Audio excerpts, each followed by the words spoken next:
정청래 대표를 보면요, 거기서 윤석열 전 대통령의 그림자를 봐요. 그때 당시 한동훈 대표 있을 때는 윤석열 대통령한테 제발 좀 야당하고 대화도 하십시오.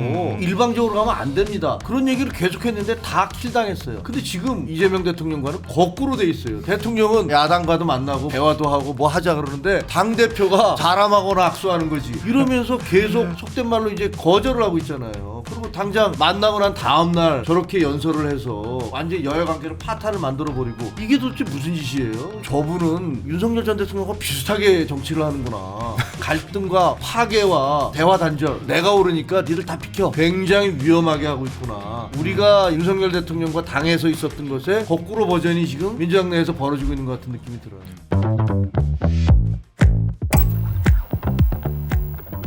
네, 오늘 안 그래도 첫 주제는 뭐 이제 당연히 지금 제일 화제가 되고 있는 이제 이재명 대통령과 여야 대표 회담, 그리고 그 후에 있었던 정청래 대표의 교섭단체 대표 연설, 뭐 이제 이렇게 이어지는 분위기일 텐데요. 사실 뭐 이제 이 대통령이 여야 대표 불러서 회동할 때는 되게 분위기가 화기애애하고 뭐 협치 얘기하고 뭐 이제 그랬는데, 다음 날 이제 정청래 대표가 교섭단체 대표 연설에서 또 내란 청산해야 된다, 뭐 이렇게 세게 국민의힘을 뭐 비판하고 협치란 얘기는 한 마디도 안 하고 그랬어요. 어떻게 보셨습니까? 아니, 그러니까 지금 말씀하신 대로 그 전날까지만 해도 대통령께서 여당이 좀 양보 좀 하시죠. 네. 뭐 더 많은 걸 가졌으니까 직접 그렇게까지 얘기했죠. 네. 이렇게까지 얘기를 했고, 둘이서 세 분이 이렇게 서로 손잡고 그런 모습을 좀 보여줬었잖아요. 근데 정청래 대표가 연설을 하시면서 저는 이제 깜짝 놀란 게, 아니 무슨 저 동학까지 얘기를 하시더라고요. 150년 전에 있었던 동학, 그다음 100년 전에 있었던 3.1운동, 뭐 5.18, 4.19 온갖 얘기들을 쭉 꺼내시면서 내란 청산을 해야 된다라고 얘기를 공격을 하셨어요. 근데 그런데 그 정권이 바뀐 다음에 처음으로 하는 연설이잖아요. 그렇죠. 여당 대표가. 그런데 미래에 대한 얘기는 하나도 없어요. 대한민국의 경제를 어떻게 살리겠다, 민생을 어떻게 보살피겠다, 그 다음에 남북 문제를 어떻게 하겠다, 외교 안보를 어떻게 하겠다, 이런 얘기들을 하나도 안 하시더라고. 뭐 ABCDE에서 얘기하긴 했습니다. 뭐 그렇죠. 근데 아주 추상적으로 간단하게 얘기하고, 그동안에 지금 뭐 수십 번에 걸쳐서 내란, 국민 이런 얘기 계속 하시면서 그 다음에 실질적으로 민생 부분을 어떻게 하겠다는 얘기는 없어요. 그래서 이거 이재명 대통령이 원하는 것일까? 아닐 것 같거든요. 그래서 좀 놀라웠어요. 그러면 이분은 생각이 하나도 안 바뀌었구나. 그리고 뭐 여야가 서로 공격하고 비판하는 건 뭐 그럴 수 있다고 생각합니다. 그러니까 민주주의라는 게 서로 상호 비판과 상호 비판을 통해서 성숙하는 거니까 그럴 수 있다고 생각을 하지만, 그럼에도 불구하고 어제 그 연설은 이게 뭐지라는 생각이 들었고, 오늘 이제 아마 송원석 대표도 연설하고 있는 것 같은데, 지금 하고 있습니다. 보니까 뭐 거기에 맞서서 역시 또 뭐 이쪽에서도 열심히 공격을 하고 있더라고요. 맞습니다. 참 비극적이다라는 생각이 듭니다. 안 그래도 송원석 원내대표는 이제 지금 연설하고 있는데 혼용무도라는 게 그러니까요. 메인이더라고요. 어리석은 군주가 세상을 망친다, 뭐 이제 이런 얘기인데 결국 또 이제 강대강으로 붙는 뭐 이제 이런 구도가 된 것 같아요. 그리고 먼저 설명을 드리면, 민주당은 정청래 대표가 했는데 왜 국민의힘은 송원석 원내대표가 하느냐, 뭐 이제 이런 거 궁금해하시는 분들이 있어서 이제 제가 알아본 바로는, 이게 정청래 대표는 8월 2일에 당선이 됐잖아요. 그래서 이 교섭단체 대표 연설이라는 게 잘 아시겠지만 1시간가량 연설을 하는 거라 준비하는 게 한 달 정도 걸리거든요. 그래서 정청래 대표는 시간이 있었는데 장동혁 대표는 8월 26일에 됐다 보니까 보름밖에 시간이 없었어요. 그래서 본인이 이제 연설을 준비하기 시간이 부족하다고 생각을 해서 뭐 이제 송원석 원내대표가 원래 할 기획이기도 했고, 그래가지고 송원석 원내대표가 했다고 해요. 네, 그리고 이제 지금 송원석 원내대표도 뭐 혼용무도하면서 지금 열심히 이제 민주당 정부를 비판하고 있을 텐데, 이게 이러면은 또 대통령이 두 여야 대표를 악수까지 시켜주고 하면서 모처럼 이런 생겨났던 협치 분위기가 날아가는 것 같지 않습니까? 아니 뭐 쑥과 마늘을 먹었으니까 일단 인간이 됐다. 거기까지는 인정하고 악수는 했는데 그 다음에 이제 정치를 해야 되는 거니까요. 근데 민주당 입장에서는 내란 정식이 지금 제일 중요하다고 보는 거잖아요. 그걸 정청래 대표가 대변했다, 이렇게 보는 게 맞을 것 같고요. 형식적인 측면으로 보면 방금 전에 말씀하셨던 것처럼 저도 예전에 교섭단체 대표 연설할 때 집권 여당 대표가 미래에 대해서 얘기 안 하거나 이런 비판했거든요. 좀 더 그런 부분에 대한 내용이 좀 많이 들어간다거나 이렇게 했으면 좋겠다, 뭐 이런 이제 아쉬움은 개인적으로 있고요. 그리고 위원장당 얘기 언급한 것도 야당 입장에서 좀 불편했을 수는 있겠다, 그 마음은 좀 이해가 됩니다. 근데 또 거꾸로 생각해 보면은요, 왜 그런 얘기가 나오는지 한 번쯤 국민의힘에서 생각해 봤으면 좋겠어요. 아니, 전환기 씨 지금 아직도 그렇게 설치고 다니잖아요. 네. 그리고 제대로 그 사람은 어떻게 처리도 못 하고 있는 것 아닙니까? 그리고 과연 국민의힘이 내란 종식을 하고 있는가? 그리고 윤 어게인에서 벗어나고 있는가? 이런 부분에 대해서 생각해봐야 되지 않나요? 그러니까 왜 정치가 이렇게 험악해졌는가? 왜 민생 경제에 집중하지 못하는가? 이런 측면으로 보면 결국 국민의힘이 내란 청산을 하지 못하기 때문이기도 한 거예요.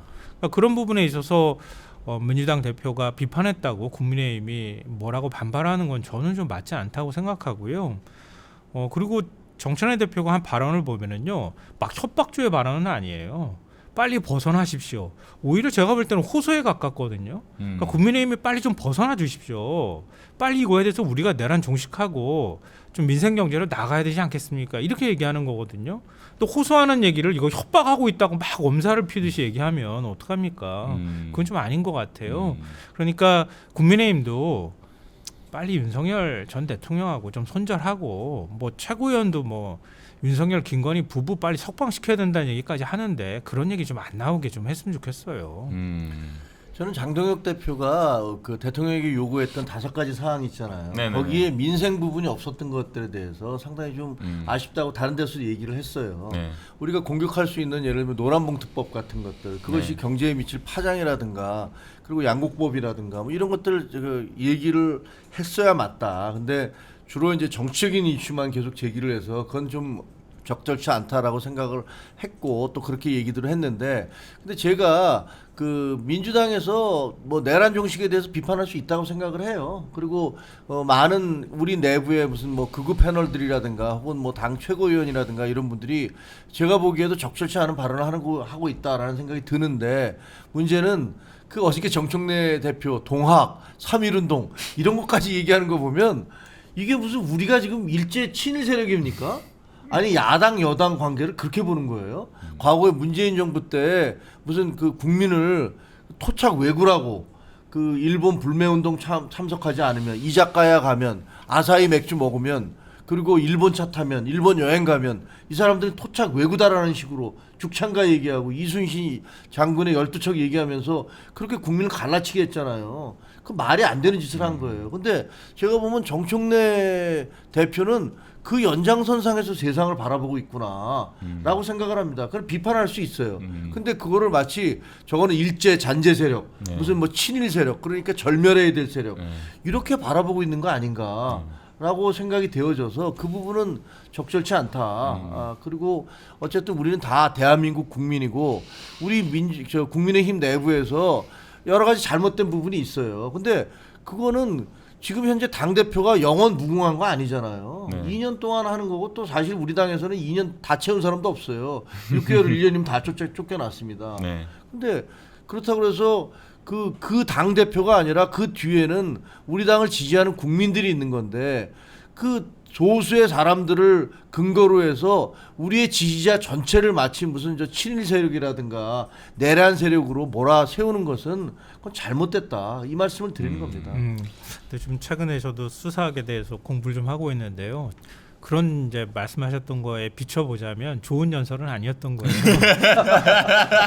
너무 장황한 거죠. 연설이 확실하게 사람들한테 귀에 들어올 수 있게 만드는 게 필요했을 거고요. 네. 만약에 얘기를 꺼낸다고 하면 전 이랬으면 좋았을 뻔했다는 생각 들어요. 우리가 군사 독재를 겪었잖아요. 쿠데타를 겪고.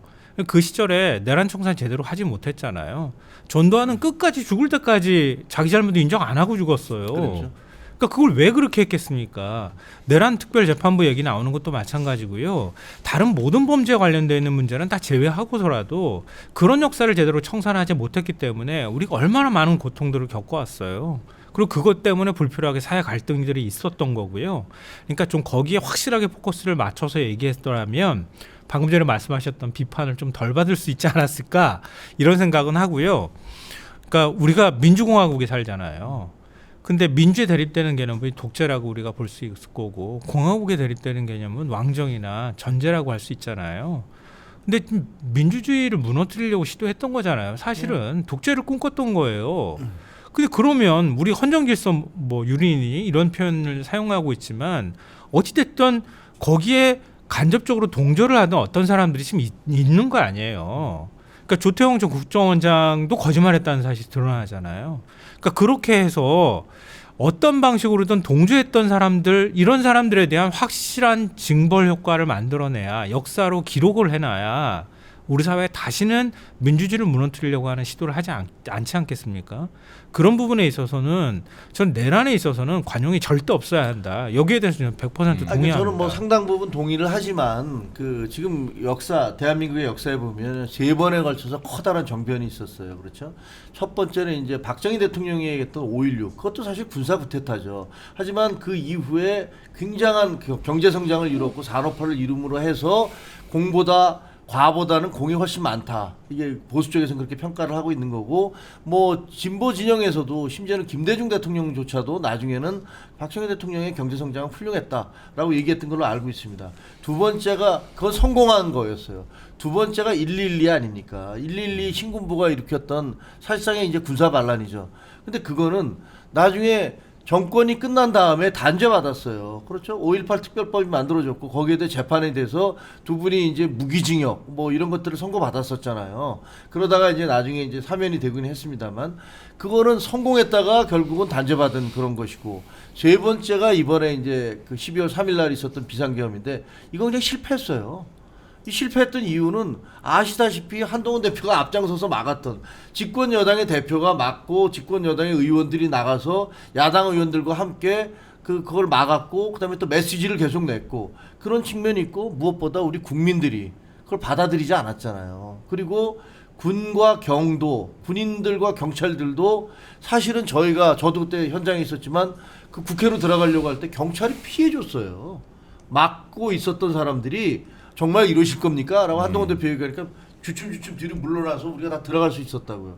그런 분들이 계셨기 때문에 막아진 거예요. 그러니까 저는 대한민국이 그렇게 녹록하지 않다라고 생각을 합니다. 과거에 이제 여러 가지 역사를 볼 때 지금 이제 세 번째 있었던 비상계엄 시도는 처음부터 완전히 실패를 했고 그래서 이런 것들에 대해서 전후 좌우를 분명히 따져서 무엇이 문제였던 것을 밝히는 건 좋아요. 근데 이것을 근거로 해서 야 이제 이거를 우려먹자. 마치 80년대 저희가 운동권 비판하듯이 곰탕 우려먹듯이 그냥 80년대 내 학생운동 좀 했다는 걸 가지고서 한평생을 곰탕 우려먹듯이 훈장 달듯이 그렇게 하는 거 옳지 않다라고 비판하듯이 이번에 무슨 비상계엄을 가지고서 너무 주구장창 우려먹으려고 하니까 저도 거기에 강력히 반대했던 사람이지만 그건 너무 심하다. 그거는 사법부가 그리고 특검이 수사하고 있고 재판하고 있으니까 거기에 맡겨놓고 정치적인 비판을 한다 하더라도 대한민국을 미래로 어떻게 이끌어 나갈지에 대한 그 얘기를 해줘야 되는 거 아니냐. 그걸 저는 요구하고 있는 거예요. 근데 방금 전에 말씀 듣다가요. 저는 그 내란을 막는데 같이 도움을 주셨잖아요. 그 부분에 대해서 감사하다. 뭐 이런 말씀을 감사할 게 없어요. 저희 네, 국민이 드리려고 했는데 네. 뒷부분에 무려 먹는다 이런 말씀하시는 거 보면서 말을 못 하겠는데요. 이거 하나만 제가 박찬욱 감독의 영화 어쩔 수가 없다 있잖아요. 네. 어쩔 수가 없다가 띄어쓰기가 안 돼 있어요. 이게 왜 그러냐면은 원래 세어절이잖아요. 네, 그렇죠. 근데 수가 없다 앞뒤가 안 띄워놓은 이유를 박찬욱 감독이 뭐라 얘기하냐면요. 우리 사회는 너무 어쩔 수가 없다는 말을 많이 한다는 거예요. 지금 내란 문제에 대해서 또 역시 마찬가지라고 보는데요. 그러니까 내란은 이제 다 모든 분들이 아시니까 부하 수행한 사람도 처벌하도록 돼 있어요. 아마 이런 법률이 거의 없을 거예요. 없죠. 내란은 용서가 안 되는 범죄이기 때문에 그러는 거거든요. 근데 국무위원들 그리고 지금 국민의힘 의원들도 일부 거기 포함이 될 거라고 보는데요. 그리고 이후에 선동했던 사람들 어쩔 수가 없어. 그래도 아니 국정원장조차 선포했고 대통령이 합법이라고 얘기하니 어쩔 수가 없어라고 말했고 총리란 사람도 대통령이 그랬으니까 어쩔 수 없이 내가 거기에 따를 수밖에 없었다는 식의 얘기들을 한단 말이에요. 나중에 밝혀진 얘기지만 그것조차도 용납을 하면 안 된다는 거를 그럼요. 말씀드리고 싶은 거예요. 뭐 저는 동의합니다. 그러니까 그거에 대해서 뭐 사고를 울겨먹듯이 울고먹는 문제가 아니고 지금 이 시기에 못하면 사실 내란 문제에 대해서 우리가 역사적으로 정확하게 평가를 기록으로 남길 수 없어요. 지금 해야 돼요. 저는 특검 올해 연말 넘어가는 거는 바람직하지 않다고 보지만 최대한 하여튼 짧은 기간 안에 집중적으로 수사해서 분명하게 책임을 져야 될 사람들한테 확실한 사회적 징벌 효과를 남겨놔야 지금까지 3번 있었지만 트럼프 지금 대통령이 우리가 하면서 불안감을 느끼는 것처럼 4번 잊지 말라는 법 없거든요. 그러니까 그런 부분에 대해서는 여야가 따로 없이 공감해야 되고 민생경제에 관련해서 민생경제협의체 얘기도 나오잖아요. 그 부분에 있어서는 쑥과 마늘 다 드셨으니까 손 잡고 같이 하고 또 거기서 또 치열하게 토론하고 그걸 두 개를 좀 분리해서 우리가 가야 되지 않나 싶어요. 네. 제가 김채곤님한테 한번 여쭤보고 싶은 게 있는데요. 사실 그 어제 이제 그 대통령 회동 전에 민주당 박수현 수석 대변인이 정청래 대표한테 이제 조언했다는 내용이 참 와닿았어요. 그때 박수석 대변인이 국민의힘이 내란의 가해자라는 걸 사과하고 동시에 내란의 피해자라는 점도 꼭 언급해줬으면 좋겠다. 이제 이렇게 정청래 대표한테 얘기를 했다고 해요. 근데 뭐 정청래 대표 얘기를 했는지 안 했는지 모르겠어요. 근데 박수현 의원이 상당히 합리적이시네요. 네, 그래서 그 얘기를 들으면서 느낀 게 정청래 대표 어제 연설도 그렇고 항상 단서를 다는 게 국민의힘의 사과잖아요. 내란에 대한. 근데 국민의힘도 이제 이거를 사실 너무 큰 족쇄니까 이거를 털고 이제 가야 이제 다른 행보들도 힘을 받을 텐데 이게 계속 족쇄처럼 묶여 있으니까 이러고 있는 거 아니에요? 맞아요. 근데 당은 왜 사과를 하고 털어야 되는데 왜 안 그러는 걸까요? 아니 그거는 사실은 저희들이 쫓겨나면서 계속 그렇게 주장하다 쫓겨난 거 아닙니까? 대통령이 만약에 자진해서 조기 퇴진 안 할 거면 이건 탄핵으로 갈 수밖에 없다. 책임져야 된다. 이걸 어떻게 책임 안 지고 넘어갈 수가 있느냐라고 얘기를 했던 건데 거기에 대해서 이른바 친윤을 중심으로 해서 그분들이 아니다라고 주장하면서 그 당대표를 쫓아낸 거잖아요. 그 지도부 저도 그때 최고위원이었으니까 그때 다 이제 그래서 물러나게 된 겁니다. 그 이후에도 저희는 계속 지속적으로 윤석열 김건희 부부와 절연을 해야 된다. 그리고 이건 잘못됐다고 얘기를 해야 된다. 이건 헌법 파괴 아니냐라고 얘기했는데 지금 현재로서는 우리 당에서는 그런 것 같아요. 그 당원들은 아니 왜 우리만 맨날 이렇게 당해야 돼? 왜 우리가 뽑은 우리 당 출신의 대통령만 탄핵을 당해야 돼? 이런 감정이 더 앞서 있는 거죠. 그러니까 이성적인 판단과 감정적인 그 대응이 두 개가 이제 충돌한 게 이번에 당대표 선거라고 생각을 해요. 그리고 지난번에 대선 선거도 마찬가지고 네. 한쪽에서는 이건 우리가 잘못했다고 사과를 하고 절연을 하고 그 다음에 미래로 가자는 쪽인 거고 그 아닌 쪽에서는 아니야 그래도 이재명 대통령은 무슨 저 수사 안 받고 있었어? 그러다가 대통령 된 거 아니야? 이런 주장이잖아요. 근데 이성과 감정이 부딪히면 대부분 감정이 이깁니다. 근데 그게 오래 가지는 않아요.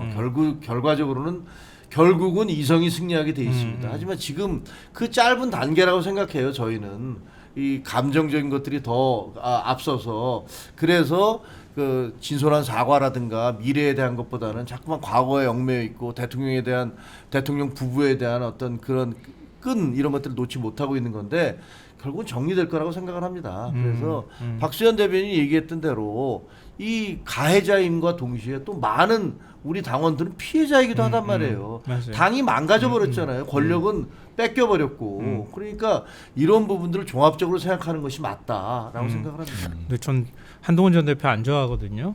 근데 이 내란 국면에 있어서는 한동훈 전 대표 역할이 굉장히 중요하다고 굉장히 많이 얘기했던 사람 중에 한 명이에요. 그러니까 한동훈 전 대표 같은 최소한 이런 문제에 있어서만큼은 관용이 없다고 인정하면 안 된다고 얘기하는 사람이 국민의힘 내부에 있어 주길 바랬어요. 저는.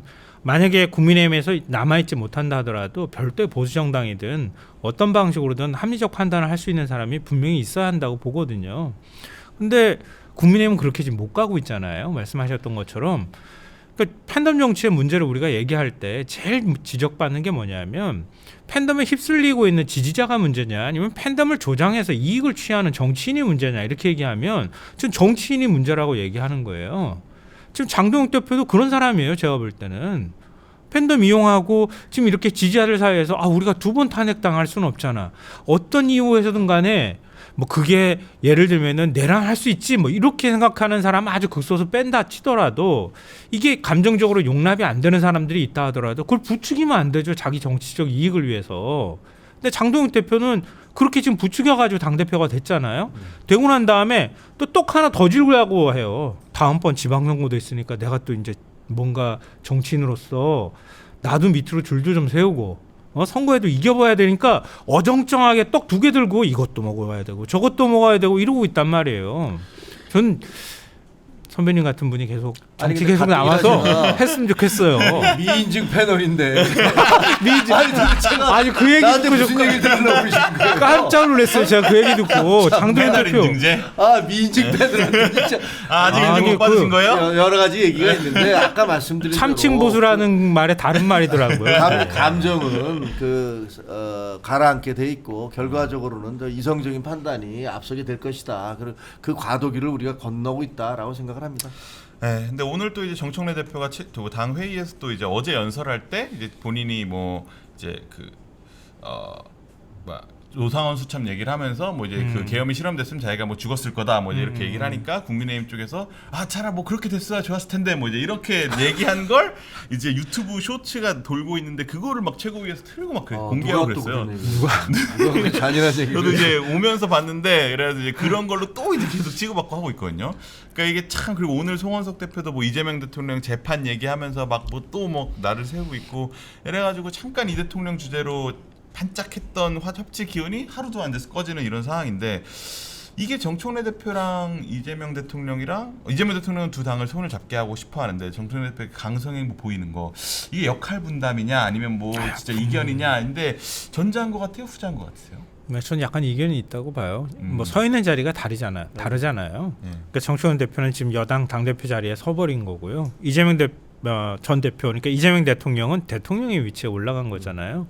이재명 대통령도 얘기했던 것처럼 이젠 대한민국의 대통령이 되려고 한다는 얘기를 하는 같은 맥락의 얘기인 것 같아요. 그러니까 정청래 대표가 지나치게 만약에 정치를 좀 나쁘게 말하면 싸움장으로 만든다거나 야당하고 지나치게 각을 세우고 진짜 대화도 하나도 안 하는 모습을 보인다 그러면 결국 그 부담은 대통령이 또 질 수밖에 없어요. 정청래 대표는 그 부분에 있어서 강약 조절을 저는 해야 된다고 보고요. 뭐 싸울 땐 싸워야죠. 그러니까 그때는 좀 막 죽일 듯이 싸우더라도 전쟁 중에도 대화한다고 하는 것처럼 민생경제협의체나 이런 거 할 때는 또 기꺼이 악수하고 뭐 포옹도 하고 이런 모습 보이는 그런 태도가 좀 필요하다고 생각해요. 그래서 너무 지나치게 대통령한테 부담 주는 거는 결국 여당 당대표로서도 부담스러운 일이 된다고 봐요. 저는요 그 정청래 대표를 보면요 거기서 윤석열 전 대통령의 그림자를 봐요. 어떤 면에서죠? 아니 생각해 보세요. 만약에 우리는 그때 당시 한동훈 대표 있을 때는 윤석열 대통령한테 제발 좀 야당하고 대화도 하십시오. 그리고 정책도 좀 상의해서 가십시다. 그 일방적으로 가면 안 됩니다. 그런 얘기를 계속했는데 다 킬당했어요. 다 잘렸어. 그리고 무슨 여야정 협의체 만든다고 그럴 때 우리는 당장 우리랑 안 만나도 되니까 야당이랑 먼저 만나십시오. 근데 그것도 안 하시더라고. 근데 지금 민주당에서 벌어지는 지금 이재명 대통령과는 거꾸로 돼 있어요. 대통령은 야당과도 만나고 뭘 좀 대화도 하고 뭐 하자 그러는데 당 대표가 그걸 왜 해? 그럼 사람하고나 악수하는 거지. 이러면서 계속 속된 말로 이제 거절을 하고 있잖아요. 그리고 당장 만나고 난 다음 날 저렇게 연설을 해서 그 완전 여야 관계를 파탄을 만들어 버리고 이게 도대체 무슨 짓이에요? 그러니까 저분은 진짜 그 윤석열 전 대통령과 비슷하게 정치를 하는구나. 그 무슨 갈등과 파괴와 그리고 대화 단절 이런 거에서 내가 오르니까 니들 다 비켜. 뭐 이런 식으로 하고 있구나. 그래서 굉장히 위험하게 하고 있구나라는 생각이 들어요. 그래서 저렇게 가면 몰라 이제 우상호 수석하고도 얘기 들어보니까 또 뭐 한번 논쟁이 있었다는 거 아니에요. 우상호 수석은 이거 우리가 정부가 후속 조치를 잘 하겠습니다. 검찰 개혁 두고 이제 검찰 주도권을 누가 개혁 지느냐에 그러고. 대한 뭐 논쟁이 있었다고 하죠. 그러면서 이렇게 막 논쟁이 벌어졌다고 그러는데 굉장히 안 좋아 보여요. 우리가 옛날에 있었던 윤석열 대통령과 당에서 있었던 것의 거꾸로 버전. 거꾸로 버전이 지금 민주당 내에서 벌어지고 있는 것 같은 느낌이 들어요. 근데 저희가 신사협정 맺었으면 좋겠어요. 윤석열 이름 석잔 빼고 얘기했으면 좋겠는데요. 왜냐하면 한동훈 대표도 윤석열 그림자였고요. 이재명 대통령도 윤석열 대통령하고 비슷하다 그래가지고 총통이라고 불렸고 갑자기 집권여당 대표도 윤석열 대통령 닮아간다 그러면 어떻게 되는 겁니까? 세상은 다 윤석열로 수렴이 되잖아요. 너무 유사해. 아니 근데 어쩌면은 저는 그거는 있는 것 같아요. 그러니까 한동훈 당시 대표 시절에 대통령한테 맞서는 모습 보였잖아요. 물론 제대로 맞서지도 못했어요. 제가 볼 때는 그때도 확 또 맞서가지고 같이 대통령하고 한판 파판 붙었어야 되는 거예요. 그래 못 붙고 그냥 고개를 숙여버렸잖아요. 그러니까 오히려 더 국민의힘 입장에서는 그러니까 그러니까 더 많이 좀 바뀔 수 있는 계기를 스스로 걷어차버린 셈이 됐는데요. 정청래 대표는 어쩌면은 국민의힘에서는 저는 그거 바라는 것 같아요. 명청대전이 일어나길 바라는 것 같은데 그래가지고 여의도 대통령이 이런 얘기를 자꾸 꺼내거나 이렇게 하는 분열시키려는 것도 워딩을 하죠. 그렇죠. 그렇긴 한 것 같은데 집권여당 당대표가 이런 거 있을 때 뭔가 좀 긴장 국면을 만드는 거는 만들지 말라고 하는 게 좀 이상해요. 왜냐하면 시키는 대로 따라가야 되잖아요. 그러면은 그거 하지 말고 좀 불협화음이 있더라도 좀 시끄럽더라도 정리되면 정리된 걸 존중하는 태도가 중요한 것이지 얘기하는 과정에서 서로 간에 좀 마찰이 있다거나 신경전이 벌어진 것 자체를 가지고 이거를 잘못됐다고 얘기하면 그럼 뭐 한 몸으로 다 그냥 똑같이 하라는 얘기나 똑같잖아요. 아니 그 집권당 내부에서 뭐 그 당과 정부가 항상 일치된 화합으로 가는 것도 별로 좋지는 않아요. 왜냐면 견제 기능이 없으니까. 그렇죠. 그러면 서로 뭐 이건 좀 아니지 않습니까라고 그런 식의 건강한 비판과 상호 비판은 가능하다고 생각하는데, 근데 이제 두 가지가, 하나는 그 과거에 이제 저희 당에서 벌어졌던 것은 대통령의 독주라든가 일방 통행을 당에서 막았던 것이고, 근데 지금은 반대잖아요. 대통령을 화합하자고 그러는데 이쪽에서 지금 무슨 소리야라고 가니까 이게 문제가 있다는 거고, 그 다음에 이제 당과 정부가 이렇게 적절한 견제와 균형은 필요하죠. 근데 옆에서 이렇게 보기에 저거 그냥 적절한 견제와 균형이 아니고 감정 싸움인데? 라는 느낌이 든단 말이에요. 보는 분들은 많이 그렇게 느낄 거예요. 서로 고성이 오가고, 예를 들면 내가 지금 하고 있는 게 내 뜻인 것 같습니까? 이거 대통령 뜻인데 말이야, 당신 말이야, 이런 얘기가 오가는 것은 감정적인 대응이에요. 그래서 뭐 그 견제 균형 하시기 바랍니다. 근데 그게 조금 넘어가면은 국민들이 굉장히 불안해져요. 지금 민주당 지지층 사이에서도 굉장히 머리가 좀 복잡할 거라고 저는 생각해요. 일단 대외 원칙은 검찰한테 수사권을 주면 안 된다고 하는 게 원칙일 거고요. 그리고 또 하나는 지금 이 개혁의 적기, 이 타이밍을 놓쳐버리면은 안 될 것 같다고 하는 절박감 같은 것도 깔려 있어요. 근데 누구도 마찬가지지만 정권을 잡고 난 다음에 개혁하는 게 굉장히 어렵잖아요. 맞아요. 왜냐면 대통령은 자기 반대 목소리 내는 사람도 포용한다고 해야 된다고 하는 부담감을 안고 있잖아요. 그러다 보면은 하다 보면 시간 다 지나가 버려요. 개혁 못하고 그냥 아무것도 못한 상태에서 그냥 가버릴까봐 조급함 같은 게 있단 말이에요.